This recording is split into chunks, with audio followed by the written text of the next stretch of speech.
మన పూర్ణిమలో కళ్యాణం కమనీయం సేల్స్ ప్రతి 15,000 రూపాయల కొనుగోలుపై కంచి కాటన్ శారీ ఉచితం.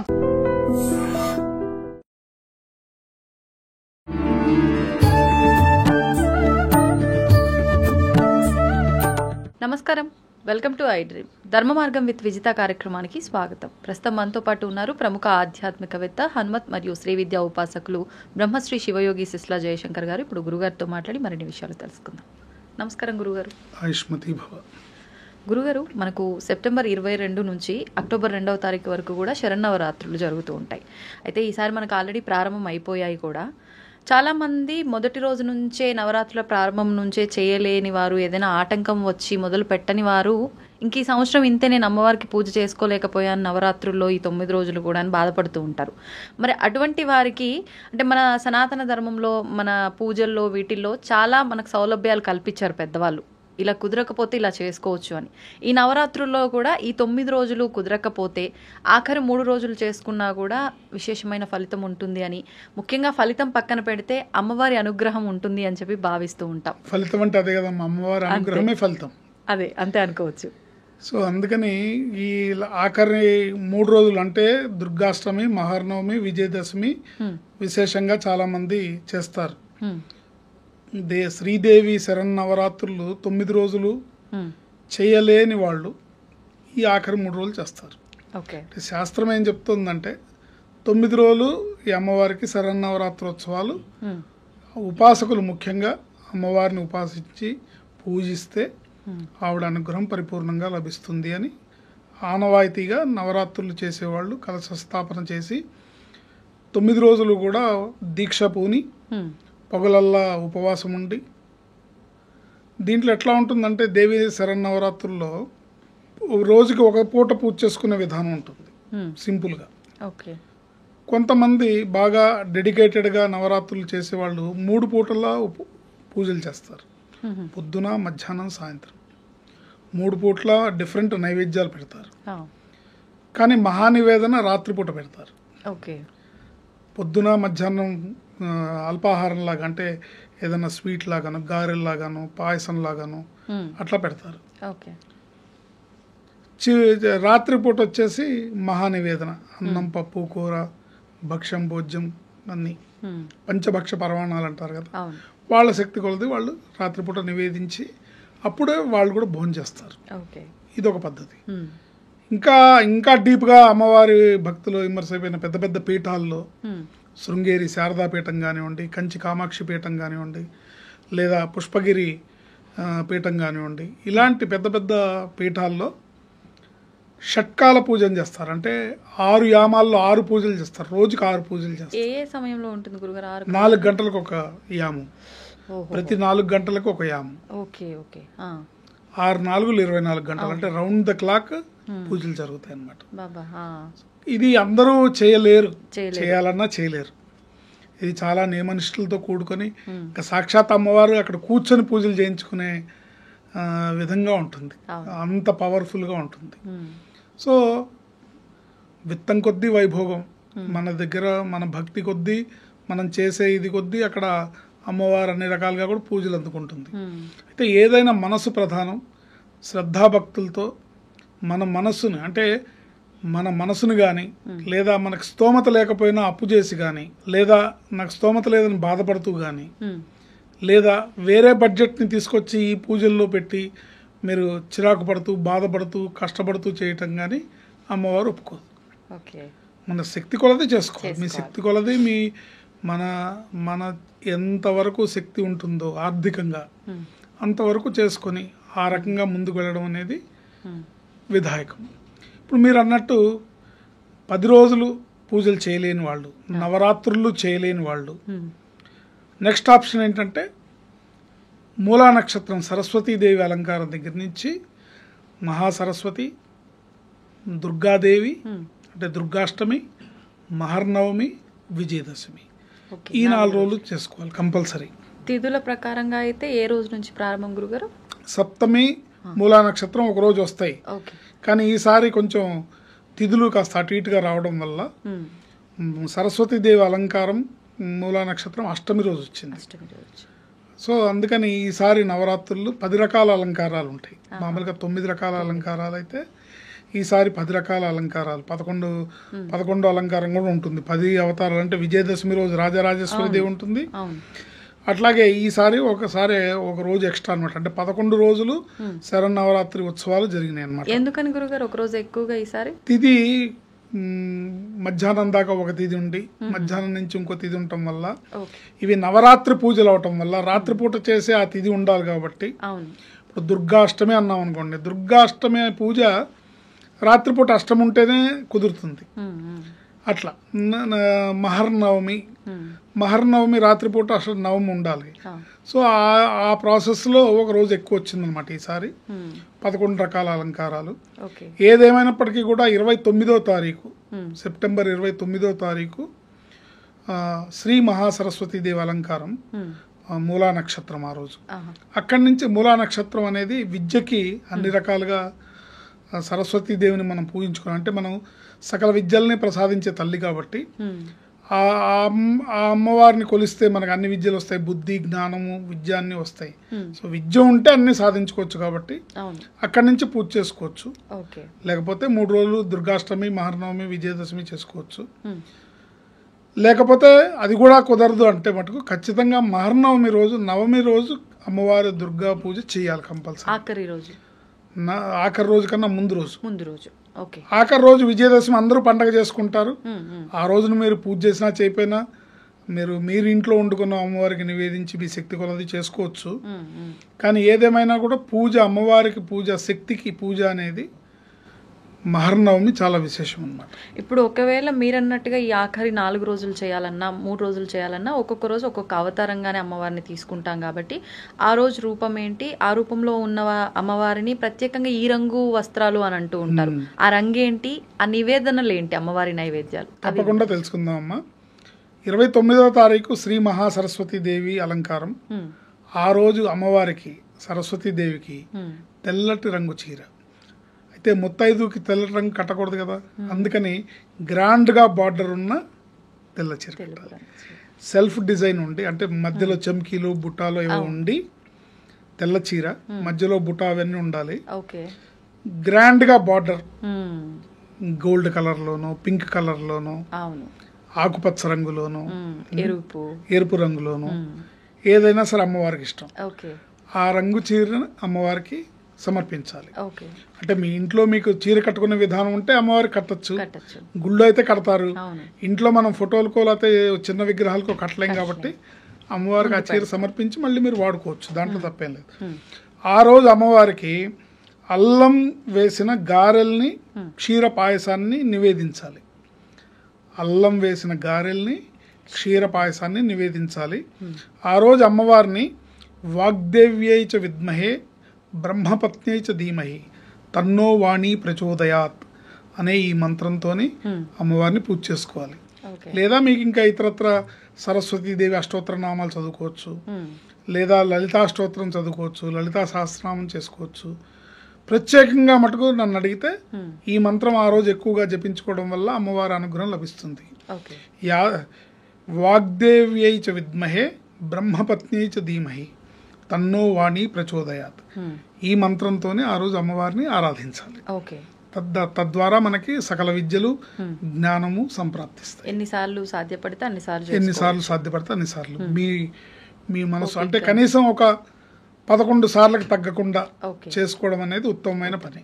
మరి మరుసటి రోజు దుర్గాష్టమి.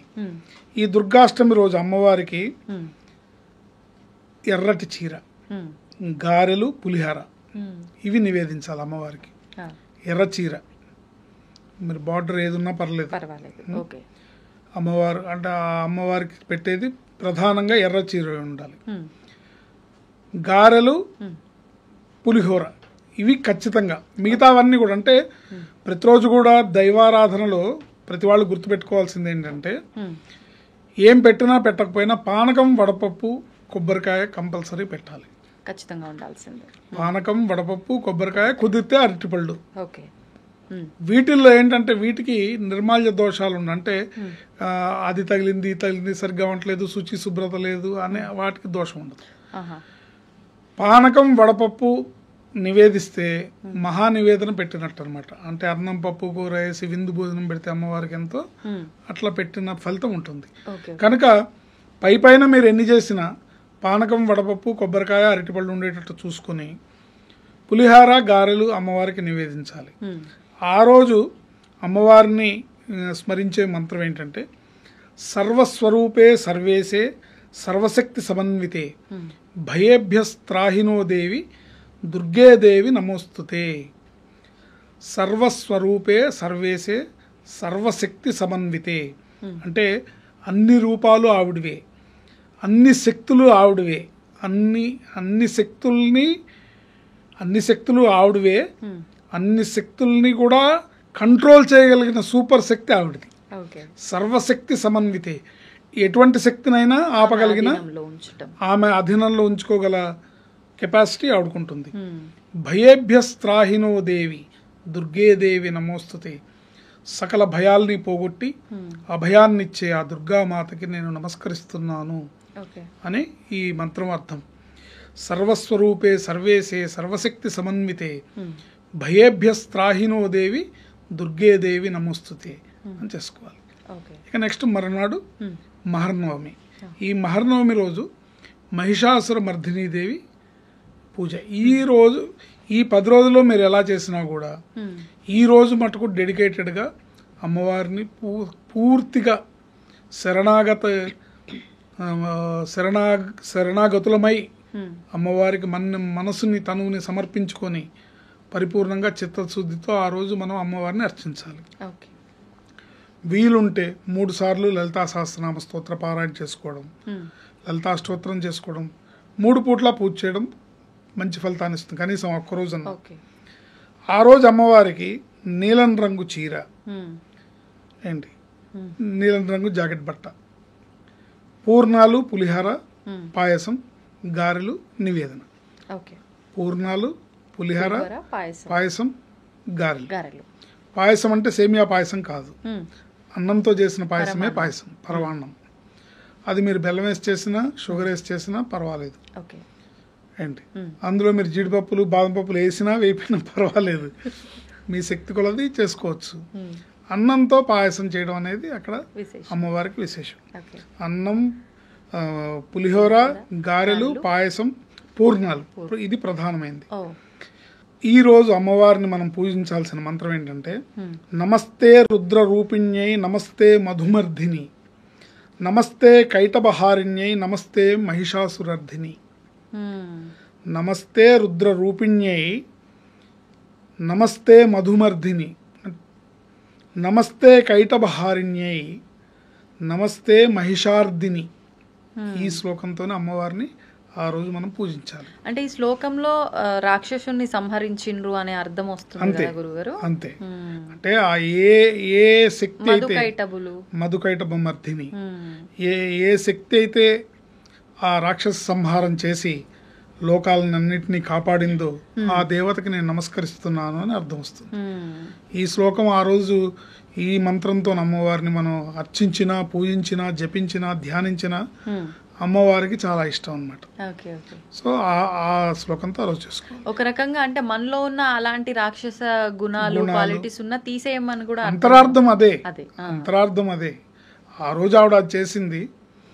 ఈ రోజు మనకి అంతర్గతంగా మనలో ఉన్న దుర్గుణాలు, మనలో ఉన్న వ్యసనాలు, మనలో ఉన్న దుర్బుద్ధులు, దురాలోచనలు, ఇవన్నిటిని అంటే మనం ఏదైతే అరిషడ్వర్గాల్ని జయించడానికి తాపత్రయపడుతూ ఉంటామో వాటన్నిటి మీద విజయం సాధించడానికి అమ్మవారిని ఈ రకంగా మనం ఆశ్రయించాలి. ఇకపోతే ఆఖరి రోజు విజయదశమి. ఈ విజయదశమి రోజు అమ్మవారు శాంత స్వరూపంతో, రాజరాజేశ్వరి రూపంతో విరాజిల్లుతూ ఉంటుంది. ఆ రోజు అమ్మవారికి పసుపు రంగు చీర మహానైవేద్యం. అంటే ఆ రోజు ఇంక అన్ని పెట్టాలన్నమాట. అన్ని అంటే పాయసము, పులిహార, గారెలు, పోళీలు, ఇంకా మీరు ఇంట్లో ఏం చేసుకుంటే అవి, అన్నం, పప్పు, కూర, దప్పడం అంటారు. దప్పడం అంటే అదొక పులుసు, అంటే ముక్కల పులుసు అంటారు. మామూలుగా ఇప్పుడు వెజిటబుల్స్ అన్ని అంటే మీరు సాంబార్ అంటారు. కాకపోతే మసాలాలు వేయకూడదు, సాంబార్ మసాలాలు వేయకూడదు. అన్ని ముక్కల పులుసు అంటాం దీన్ని. బ్రాహ్మణులు మామూలుగా అమ్మవారికి నివేదించే నివేదనలు గుళ్ళల్లో కానీ వాటిల్లో కానీ ఎక్కడైనా దప్పడం అంటారు, పులుసు అంటారు, ముక్కల పులుసు అంటారు. అన్ని రకాల ముక్కలు వేస్తారు దాంట్లో, వేసి పులుసు పెడతారు. అది అమ్మవారికి ఇష్టం. ఇవి మహానివేదన పెట్టాలి. పెట్టి అమ్మవారిని ఆ రోజు శుభ్రంగా సింధూరారుణ విగ్రహాం త్రినయనాం మాణిక్యమౌళిస్ఫురతారానాయక శేఖరాం స్మితముఖీమాపీన వక్షోరుహాం పాణిభ్యామళిపూర్ణరత్నచషకం రక్తోత్పలం బిభ్యతీం సౌమ్యాం రత్నఘటస్థరక్తచరణాం ధ్యాయేత్ పరేదంబికాం అనే లలితా సహస్రనామ స్తోత్ర ధ్యాన శ్లోకంతో కానీ, శరణాగత దీనార్త పరిత్రాణ పరాయణే సర్వస్యార్తి హరే దేవి నారాయణీ నమోస్తుతే అనే మంత్రంతో కానీ మనం అమ్మవారిని పూజించాలి. శరణాగత దీనార్త పరిత్రాణ పరాయణే సర్వస్యార్తి హరేర్దేవి నారాయణీ నమోస్తుతే. శరణాగత దీనార్త అంటే అమ్మ నేను దీనుణ్ణి, అల్పుణ్ణి, నీ శక్తి నాకు కావాలి, నీ శక్తి నాకు అనుగ్రహించాలి, నన్ను నువ్వు ఆదుకోవాలి, నేను సంపూర్ణంగా నీకు శరణాగతిని వేడుకుంటున్నాను. పరిత్రాణ పరాయణి అంటే ఆపదలో నన్ను రక్షించి కాపాడే ఓ తల్లి. సర్వస్యార్తి హరేర్దేవి అన్ని రకాల బాధలు, దుఃఖాలు, భయాలు పోగొట్టే ఓ తల్లి, నేను నిన్ను శరణు వేడుతున్నాను. శరణాగత దీనార్త పరిత్రాణ పరాయణే సర్వస్యార్తి హరేర్దేవి నారాయణీ నమోస్తుతే అని మనం ఆ మంత్రంతో అమ్మవారిని పూజించుకొని, ఇంకా ఇంటి ఆచారం ప్రకారం జమ్మి కొట్టడం ఇవన్నీ ఉంటాయి. జమ్మి కొట్టేటప్పుడు కూడా శ్లోకం ఉంటుంది. జమ్మి కొట్టి ఇప్పుడు మామూలు ఇక్కడ తెలంగాణలో బంగారం అని ఇస్తారు. ఒకళ్ళొకళ్ళు బంగారం ఇచ్చి జమ్మి కొట్టి వచ్చి బంగారం ఇచ్చి ఒకళ్ళు పెద్దవాళ్ళు ఆశీర్వాదాలు తీసుకుంటారు, చిన్నవాళ్ళు ఆలింగనాలు చేసుకుంటారు. అంటే బంగారం ఇస్తున్నాం అంటారు, బంగారం తీసుకుంటున్నాం అంటారు. సో ఆ సెమీ పత్రాలన్నీ కూడా బంగారంతో సమానం. శమయతే శ్లోకాన్ని కొట్టేటప్పుడు కూడా శ్లోకం ఉంటుంది. శమయతే పాపం శత్రు వినాశిని అర్జునస్య ధనుర్ధారి రామస్య ప్రియదర్శన అనే శ్లోకంతో ఆ రోజు శమీ వృక్షానికి మనం పూజ చేయాలి. గురుగారు శ్లోకం చదవగానే అయిపోదు, ప్రదక్షిణలు అన్ని చేసిన తర్వాత కోరికల చిట్టా రాసి చెట్టుకు పెట్టడం చాలాసార్లు చూసాం ప్రతి సంవత్సరం కూడా. అవి రకరకాల ఆచారాలు ఉంటాయమ్మా. అవి అంటే మీ పెద్దలు చెప్పిన ఆచారమే తప్ప అందరికి అది వర్తించదు, శాస్త్ర ప్రకారం కాదు. ఓకే, అంటే మనసులో కోరికలు ఎలాగో చెప్పుకుంటాము, కానీ ఈ పేపర్లో రాసి ఇవ్వడం అనేది నిజంగా అది ప్రాంతీయ ఆచారం లాగా వచ్చి ఉండొచ్చు మేబీ. మరి ఇప్పుడు విజయదశమి రోజున అమ్మవారికి సంబంధించిన నవరాత్రుల పూజ అయితే ఈ రకంగా చేసుకున్నాము. విజయదశమి పూజ మాత్రమే చేయాలి అనుకుంటే ఆ రోజు పొద్దున్న లేచిన దగ్గర నుంచి ఏ విధంగా ఆచరించవచ్చు విధానాలు? ఆ రోజు ఓన్లీ విజయదశమి పూజ చేసుకోవాలంటే రాజరాజేశ్వరి అష్టోత్తరము, రాజరాజేశ్వరి సహస్రనామ స్తోత్రము, లేకపోతే లలితా సహస్రనామ స్తోత్రము, లలితా అష్టోత్తర శతనామ స్తోత్రంతో అమ్మవారిని పూజించి ఈ నివేదనలు పెట్టాలి. అన్ని రకాల మహానివేదన ఆ రోజు ఇంకా పెద్ద పండగ కాబట్టి అమ్మవారికి మహానివేదన పెట్టాలి. మనం పిండి వంటలు చేసుకుని అమ్మవారికి బెల్లం ముక్క నైవేద్యం పెడతామంటే కుదరదు అట్లా. గురుగారు, ఇప్పుడు ఈ జమ్మి వృక్షం పూజించడం వెనకాల ఆంతర్యం పాండవుల ఆయుధాలు దానిపైన దాయటం వల్ల అదొక దేవతా వృక్షంగా భావించి ఈ విధానం ఈ రోజున మనం ఆచరిస్తూ ఉన్నాము. ఈ ఆయుధాలు అంటే కూడా వాళ్ళు యుద్ధానికి ఉపయోగించే వస్తువులు ఆయుధాలుగా భావించాము. కానీ ఇప్పుడు మనం ఆయుధ పూజ అనంటే ఎవరి వాహనాలను వాళ్ళు శుభ్రం చేసుకోవడం, పూజ చేయడం, ఇంట్లో వంట వస్తు సామాగ్రి, మీ ఇంట్లో కత్తి పెట్ట కూడా ఆయుధమే, ఆడవాళ్ళ చేతిలో గరిటె కూడా ఆయుధమే. అంతే ఏంటి, అందుకని